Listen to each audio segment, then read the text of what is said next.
I thought Gabe Landeskog looked the best he has all season that game against Tampa.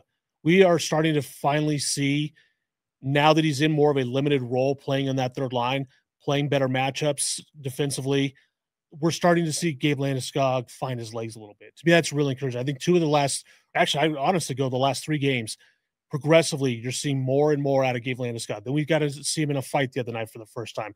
Love that, to kind of get that team sparked, because that Avalanche team came out real flat in a game on national TV against a high-powered offense.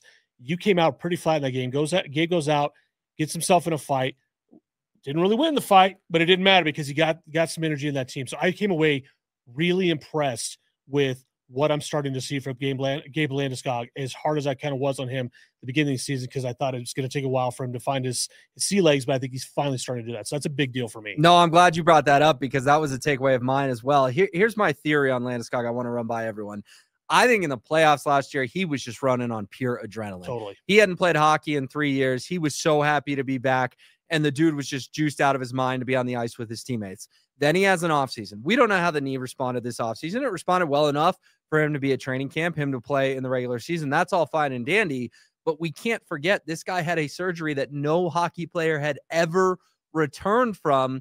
Hindsight's always 20/20, but I think the slow start sort of makes sense. And now that the knee is probably feeling good, he's feeling more comfortable. Playoffs were awesome, but they were adrenaline. This is more going to be his role, like you said, on the third line. That seems to be pretty well defined right now. And it's huge for the Avalanche, because I could tell it was eating at the captain that, yeah, he was happy to be a leader, but Gabe's not here for some Disney movie. Gabe's not doing this just to feel like, oh, I'm the first guy to ever do it. Gabe's here to win another cup. And the last 2-3 games, particularly the other night against Tampa, it looks like, okay, he's got a real clear defined role on this hockey team. Well, and he kind of mentioned it the other night with the boys from TNT in the post-game interview, like, hey, I'm not really doing much offensively, so I've got to find other ways to contribute.